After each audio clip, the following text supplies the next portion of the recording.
ઓમ શ્રી ગણેશાય નમઃ. જય શ્રી કૃષ્ણ મિત્રો. સ્ત્રીઓના માસિક ધર્મ વિશે ભગવાન શું કહે છે, કેવી રીતે આ ઋતુકાળ ચાલુ થયો સ્ત્રીઓ માટે, તો આ મિત્રો સરસ મજાની વાર્તા આપણે સાંભળીશું. મિત્રો, એકવાર માતા લક્ષ્મી અને ભગવાન વિષ્ણુ ક્ષીરસાગરમાં શેષનાગની સૈયા પર વિરામ કરી રહ્યા હતા. ત્યારે દેવી લક્ષ્મી ભગવાન વિષ્ણુને પૂછે છે કે હે પ્રભુ, આજ મારા મનમાં એક શંકા ઉત્પન્ન થઈ છે. માત્ર તમે જ મારી આ શંકાનું સમાધાન કરી શકો છો. એટલે ભગવાન વિષ્ણુ કહે છે કે દેવી, તમારા મનમાં જે પણ છે સવાલ એ પૂછો મને, હું તમારી બધી જ શંકાનું સમાધાન જરૂર કરીશ. એટલે દેવી લક્ષ્મી કહે છે, હે પ્રભુ, કયા શ્રાપના કારણે સ્ત્રીઓને માસિક ધર્મની પીડા સહન કરવી પડે છે? અને મારો બીજો પ્રશ્ન છે કે એક રજસ્વલા સ્ત્રીને કયા કામ ન કરવા જોઈએ જેનાથી તેને પાપ લાગે છે? ભગવાન વિષ્ણુ બોલે, હે દેવી, આજે તમે સરસ કલ્યાણકારી પ્રશ્ન પૂછ્યો છે. તમારા આ બધા જ પ્રશ્નના જવાબ તમને દેવશર્માની પ્રાચીન કથામાંથી જાણવા મળશે. આ મહાન કથાને સાંભળવા માત્રથી જ સમસ્ત પાપનો નાશ થાય છે. જે પણ પતિ પત્ની આ કથાને ધ્યાનથી સાંભળે છે એને સૌભાગ્યની પ્રાપ્તિ થાય છે. માટે હે દેવી, તમે પણ આ કથા પૂરા ધ્યાનથી સાંભળજો. દેવી લક્ષ્મી બોલ્યા, હે પ્રભુ, આ દેવશર્મા કોણ હતા? તેના આચાર વિચાર કેવા હતા? હું આ કથાને જરૂર સાંભળીશ. કૃપા કરી તમે મને આ કથા સંભળાવો. એટલે ભગવાન વિષ્ણુ બોલ્યા, હે દેવી, આ પૂર્વકાળની વાત છે. મધ્ય દેશમાં એક અત્યંત શોભાયમાન નગરી હતી, સુંદર નગરી હતી. તે નગરમાં દેવશર્મા નામનો એક બ્રાહ્મણ રહેતો હતો. દેવશર્માને સમસ્ત શાસ્ત્રો અને વેદોનું જ્ઞાન હતું. તે પરમ બુદ્ધિમાન ધર્માત્મા હતો, ધર્મવાન ગુણવાન હતો અને ધર્મ કાર્યમાં તત્પર રહેતો હતો. બધા જ વર્ણના લોકો તેને બહુ સન્માન આપતા હતા. તે રોજ યજ્ઞ, દાન, ધર્મ તથા સંધ્યા ઉપાસના કરતો હતો. તે પશુ, પુત્ર, બંધુ બાંધવ તથા ધન સંપત્તિથી પરિપૂર્ણ સંપન્ન હતો. દેવશર્માની પત્નીનું નામ ભગના હતું. તે પણ અત્યંત ચારિત્રવાન, ગુણવાન તથા પતિવ્રતા ધર્મનું પાલન કરવાવાળી સ્ત્રી હતી. પછી એક દિવસ દેવશર્માએ એના ઘરે સત્યનારાયણની પૂજા રાખી હતી અને બધા જ બ્રાહ્મણને તે જાતે જ જઈને નિમંત્રણ આપી આવ્યો. નગરમાં નિવાસ કરનારા સમસ્ત મનુષ્યને પૂજા માટે તથા ભોજન માટે આમંત્રણ આપ્યું. પછી પૂજાના દિવસે સમસ્ત બ્રાહ્મણ તેના ઘરે પધાર્યા. દેવશર્માએ બધા જ બ્રાહ્મણોનું વિધિપૂર્વક પૂજન કર્યું અને તેમનો આદર સત્કાર કર્યો. પછી તેને બધા જ બ્રાહ્મણોને ઘરની અંદર બોલાવ્યા અને સુંદર આસન આપી અને તેમને મીઠાઈ, સ્વાદિષ્ટ ભોજન જમાડ્યા. તે બ્રાહ્મણને ભોજન કરાવ્યા પછી તેને ભગવાનનું સ્મરણ કરીને વસ્ત્ર વગેરે દાન કરી અને વિદાય આપી. તે બધા જ બ્રાહ્મણ દેવશર્માને આશીર્વાદ આપીને ત્યાંથી ચાલ્યા ગયા. ત્યારબાદ તેના પરિવાર, સગા મિત્રો તથા અનેક ભૂખ્યા ગરીબને ભોજન કરાવ્યું. આ પ્રકારે બધાને ભોજન કરાવીને પૂજા સંપન્ન કરીને જ્યારે તે બ્રાહ્મણ તેના ઘરના દરવાજા સામે ઊભો રહ્યો હતો ત્યારે તેને જોયું કે તેના ઘરની સામે એક કૂતરી અને એક બળદ વાત કરી રહ્યા હતા. તે બ્રાહ્મણ તે કૂતરી અને બળદની પૂરી વાત સાંભળી તો તેને બહુ આશ્ચર્ય થયું. તે કૂતરી અને બળદ તેના માતા પિતા જ હતા અને તે પાછલા જન્મના પાપ કર્મના કારણે તેઓ આ જન્મમાં કૂતરી અને બળદ બની ગયા હતા. ત્યારે તે બ્રાહ્મણ મનમાં ને મનમાં વિચાર કરવા લાગ્યા કે આ બેવ તો સાક્ષાત મારા માતા પિતા જ છે, જે પશુ બનીને આવ્યા છે. કયા કારણથી આ બંનેને પ્રાણીઓનું શરીર મળ્યું છે અને એમના ઉદ્ધાર માટે હું શું કરું? આ પ્રકારે વિચાર કરતા કરતા એ બ્રાહ્મણને આખી રાત ઊંઘ ન આવી અને એ રાતભર ભગવાનનું સ્મરણ કરતા કરતા વિચાર કરવા લાગ્યા. તેમણે વિચાર્યું કે મારા માતા પિતાની મુક્તિનો ઉપાય તો માત્ર વશિષ્ઠ મુનિ જ મને બતાવી શકે છે. માટે સવાર પડતા જ દેવશર્મા સ્નાન વગેરે કરી પૂરા કાર્ય કરી અને વશિષ્ઠ મુનિના આશ્રમે પહોંચ્યા. આશ્રમમાં આવતા જ મુનિ વશિષ્ઠે દેવશર્માને આવકાર આપ્યો. વશિષ્ઠ મુનિ બોલ્યા, હે બ્રાહ્મણ દેવ, તમારું આજે કયા કાર્યથી મારા આશ્રમમાં આગમન થયું છે? તમે દુઃખી હો એવું મને લાગે છે. તમારા દુઃખનું શું કારણ છે કહો? એટલે દેવશર્મા બોલે છે, હે મુનિવર, પ્રણામ. તમારા દર્શનથી આજે મારો જન્મ સફળ થયો. હે મુનિવર, આજે હું તમારી પાસે એક શંકા લઈને આવ્યો છું. કૃપા કરી આજે તમે આ દુઃખમાંથી મને બહાર નીકાળી શકો છો. હું અત્યંત દુઃખી છું અને દુર્બળ થઈ ગયો છું. વશિષ્ઠ મુનિ બોલ્યા, બ્રાહ્મણ દેવ, દુઃખી ન થાવ. તમારી જે પણ શંકા હોય તે મને નિસંકોચ થઈને પૂછો. હું જરૂર તમારી શંકાનું સમાધાન કરીશ. પછી દેવ શર્મા બોલ્યા, હે મુનિવર, કાલે મેં મારા ઘરે ભગવાન વિષ્ણુની પૂજન કર્યું હતું અને અનેક બ્રાહ્મણોને ભોજન કરાવ્યું, વિધિપૂર્વક સત્યનારાયણનું પૂજન કર્યું. ત્યારે મારા દ્વાર પર એક કૂતરી અને એક બળદ આવ્યા. તે બંને મારા ઘરની સામે ઊભા રહીને વાત કરી રહ્યા હતા. એમાં સૌથી પહેલા કૂતરી તે બળદને બોલી રહી હતી કે, હે સ્વામી, આજે જે ઘટના ઘટી એ તમે સાંભળો. આપણા પુત્રના ઘરમાં જ જે બ્રાહ્મણોના ભોજન માટે જે દૂધ રાખ્યું હતું, એ સાપે તે દૂધના વાસણમાં તેનું ઝેર ભેળવી દીધું હતું.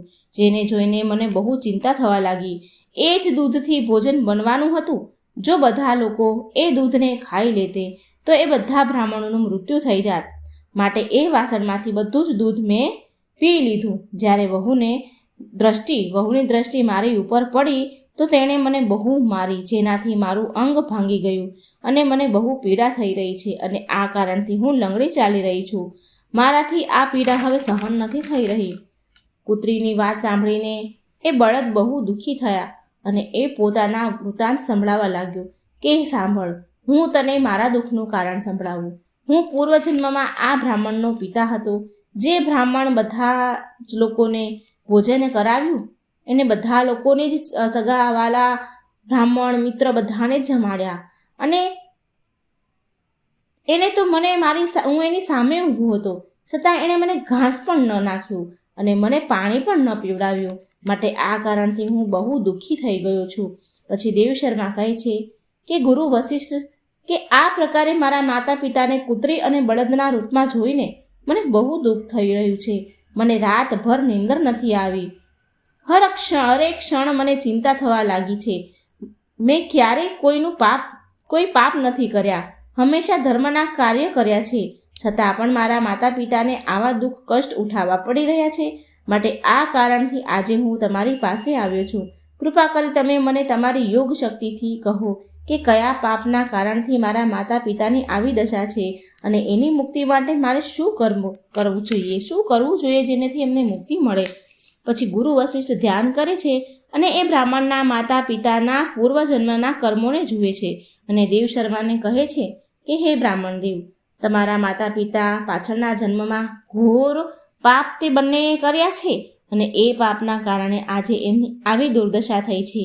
દેવ શર્મા કહે છે કે, હે ગુરુદેવ, કયા પાપના કારણે મારા પિતાની આવી દુર્દશા થઈ છે? મને કૃપા કરી કહો, હું જાણવા માંગુ છું. પછી ઋષિ વશિષ્ઠ બોલ્યા, હે બ્રાહ્મણ દેવતા, તમે ધ્યાનથી સાંભળો. આ બળદ જે તમારા પિતા છે એ કુંડી નગરના એક શ્રેષ્ઠ બ્રાહ્મણ હતા. તેણે એક દિવસ એકાદશીનું વ્રત કરીને ભોજન કર્યું હતું. એકાદશીના દિવસે એણે દાન ધર્મ પણ ન કર્યા. દ્વાર પર આવેલી ગાયોને ક્યારેય ભોજન ન કરાવ્યું. એમણે એના પિતૃઓના શ્રાદ્ધ વિધિપૂર્વક નથી કર્યા. તમારા પિતાએ પાછળના જન્મમાં માસિક ધર્મ દરમિયાન તમારી માતા સાથે સાંસારિક મિલન કર્યું.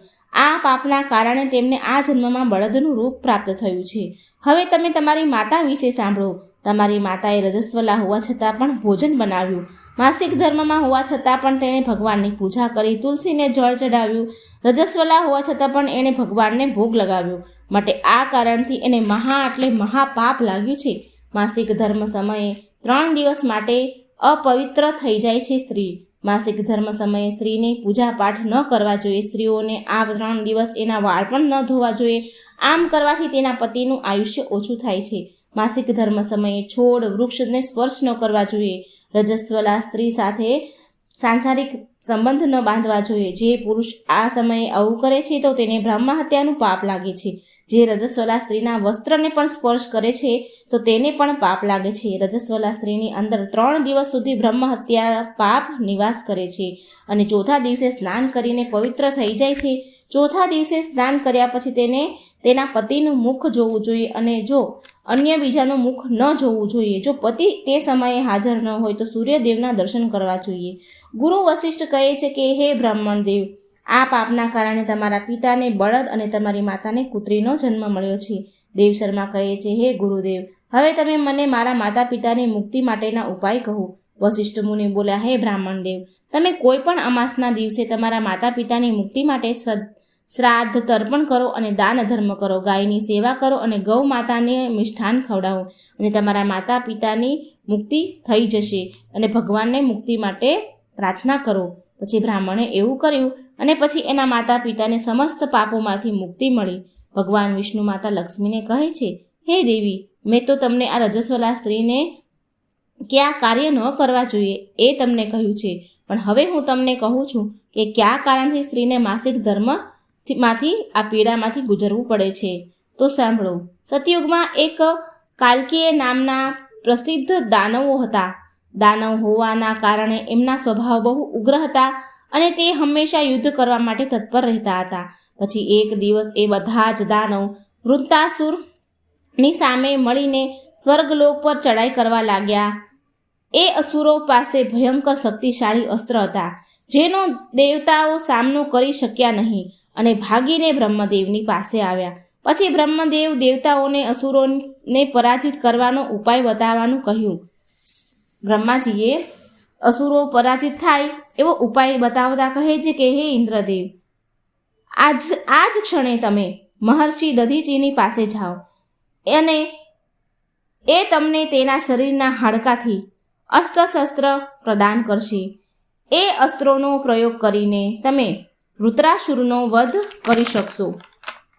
પછી બધા જ દેવતાઓ મહર્ષિ દધીચીના આશ્રમમાં જાય છે અને એમને પ્રાર્થના કરીને અસ્ત્ર-શસ્ત્ર પ્રદાન કરવાની વિનંતી કરી. પછી સંસારના કલ્યાણ માટે મહર્ષિ દધીચી તેમના હાડકામાંથી અસ્ત્ર-શસ્ત્રનું નિર્માણ કર્યું અને એ જ અસ્ત્રોમાંથી એક વ્રજ નામનું અસ્ત્ર હોય છે જેને દેવરાજ ઇન્દ્ર ધારણ કરી લે છે. પછી બધા જ દેવતા વૃત્રાસુર સામે યુદ્ધ કરવા માટે જાય છે. દેવતા અને દાનવ વચ્ચે ભીષણ યુદ્ધ થાય છે. બધા જ દેવતા આકાશમાં યુદ્ધ કરવા માટે એકત્રિત થયા અને પ્રહાર કરવા લાગ્યા. અગ્નિદેવ તેમના અગ્નિના પ્રહારથી અસુરોને બાળવા લાગ્યા. અગ્નિના પ્રભાવથી દૈત્યોનું અંગ અંગ બળવા લાગ્યું. પછી વરુણદેવ તે જળ વર્ષાથી દૈત્યોને ડૂબાડી દે છે, જેનાથી અસુરો ત્રાહી ત્રાહી થવા લાગ્યા. અનેક દિવસો સુધી દેવો અને દાનવો વચ્ચે આમ બહુ ભીષણ યુદ્ધ ચાલે છે. પછી દેવરાજ ઇન્દ્ર અને વૃત્રાસુર આમને સામને આવે છે અને બંને વચ્ચે ભીષણ યુદ્ધ થાય છે. પછી દેવરાજ ઇન્દ્ર તેના વ્રજનો પ્રહાર કરીને વૃત્રાસુરને મારી નાખે છે અને દાનવ વૃત્રાસુરના મૃત્યુ થતાની સાથે તેના શરીરમાંથી એક બ્રહ્મ હત્યા બહાર નીકળે છે અને ઇન્દ્રનો પીછો કરવા લાગે છે. પછી એ બ્રહ્મ હત્યા તે ઇન્દ્રના શરીરમાં પ્રવેશ કરે છે, જેનાથી ઇન્દ્રદેવને બ્રહ્મ હત્યાનું પાપ લાગે છે. દેવરાજ ઇન્દ્ર બ્રહ્મદેવ પાસે આવ્યા અને તે બ્રહ્મદેવને બ્રહ્મ હત્યાથી છુટકારો મેળવવા માટે કહેવા લાગ્યા. પછી બ્રહ્મદેવ તે બ્રહ્મ હત્યાને જે ઇન્દ્રના શરીરમાં પ્રવેશી ગઈ હતી એને શરીરમાંથી બહાર નીકાળવાની આજ્ઞા આપે છે અને એ બ્રહ્મ હત્યા ઇન્દ્રના શરીરમાંથી બહાર નીકળી અને બ્રહ્મદેવને કહેવા લાગી કે હે પરમપિતા, અત્યાર સુધી તો હું વૃત્રાસુરના શરીરમાં નિવાસ કરતી હતી, કારણ કે તેણે અનેક બ્રહ્મ હત્યા કરી હતી. જ્યારે ઇન્દ્રએ તેની હત્યા કરી તો હું ઇન્દ્રના શરીરમાં વાસ કરવા લાગી. હવે તમે જ મને કોઈ ઉચિત સ્થાન આપો જ્યાં હું રહી શકું. પછી બ્રહ્મદેવે કહ્યું કે હે બ્રહ્મ હત્યા, હું તને ઉચિત સ્થાન આપું છું. પછી બ્રહ્માજીએ બ્રહ્મ હત્યાના 4 ભાગ કર્યા અને કહ્યું કે હે બ્રહ્મ હત્યા, તારો એક ભાગ અગ્નિની અંદર રહેશે. જે પણ મનુષ્ય અગ્નિને આહુતિ નહીં આપે તો તું એના શરીરમાં નિવાસ કરજે. તારો બીજો ભાગ છે જળની અંદર રહેશે. જે પણ પાણીમાં થૂકે તથા મળમૂત્રનો ત્યાગ કરે તો તું તેના શરીરમાં પ્રવેશ કરજે. પછી ત્રીજો ભાગ છે છોડ વૃક્ષ ઝાડની અંદર રહેશે. જે પણ મનુષ્ય વૃક્ષોને અકારણ જ કાપે તો તેને બ્રહ્મ હત્યાનું પાપ લાગશે. તું એના શરીરમાં નિવાસ કરજે. પછી બ્રહ્માજીએ અપ્સરાઓને બોલાવી અને કહ્યું કે હે અપ્સરાઓ, આ બ્રહ્મ હત્યાનો ચોથો ભાગ તમે ગ્રહણ કરો. એટલે અપ્સરાઓ કહેવા લાગી, હે પ્રભુ, તમારી આજ્ઞાથી અમે આ બ્રહ્મ હત્યાને ગ્રહણ કરવા તૈયાર છીએ, પરંતુ અમને પણ આનાથી મુક્તિનો કોઈ ઉપાય કહો. પછી બ્રહ્મદેવ બોલ્યા, હે અપ્સરાઓ, જે પણ પુરુષ રજસ્વલા સ્ત્રી સાથે સાંસારિક મિલન કરે તેની અંદર આ બ્રહ્મ હત્યા પ્રવેશ કરી જશે. આ પ્રકારથી બ્રહ્મ હત્યાના 4 ભાગ થયા. એક અગ્નિમાં, બીજો જળમાં, ત્રીજો વૃક્ષોમાં અને ચોથો સ્ત્રીઓની અંદર પ્રવેશ કરી ગયો. એ જ બ્રહ્મ હત્યાના ભાગરૂપી સ્ત્રીઓને માસિક ધર્મ આવે છે. જે પણ પુરુષ માસિક ધર્મ સમયે સ્ત્રીની સાથે સાંસારિક મિલન કરે છે અથવા માત્ર સ્પર્શ પણ કરે છે તો તેને બ્રહ્મ હત્યાનું પાપ લાગે છે. ભગવાન વિષ્ણુ બોલ્યા, હે દેવી, આ પ્રકારે મેં તમને સ્ત્રીના રજસ્વલા હોવાના પાછળની કથા અને રજસ્વલા સ્ત્રીને કયા કયા કામ ન કરવા જોઈએ એ કહ્યું. એટલે મા લક્ષ્મી કહે છે, હે પ્રભુ, આજે તમે મને બ્રહ્મ હત્યાનું સંપૂર્ણ જ્ઞાન આપ્યું છે, પણ તમને હું વચન આપું છું. મા લક્ષ્મી કહે છે, હે પ્રભુ, હું તમને વચન આપું છું કે જે પણ સ્ત્રી માસિક ધર્મ સમયે પૂજા પાઠ કરશે, પતિ સાથે સંબંધ રાખશે, તેના ઘરમાં હું ક્યારેય પ્રવેશ નહીં કરું. તો મિત્રો, આ સરસ મજાની સ્ત્રીઓ માટે માહિતી હતી. શું કારણ છે કે સ્ત્રીઓને માસિક ધર્મ આવે છે? તો આ સરસ જો વિડીયો તમને લાગ્યો હોય તો લાઈક કરજો, શેર કરજો અને મારી ચેનલને સબસ્ક્રાઈબ જરૂર કરજો. કમેન્ટ બોક્સમાં ભગવાનનું નામ પણ જરૂર લખજો. જય શ્રી કૃષ્ણ. રાધે રાધે. Thank you.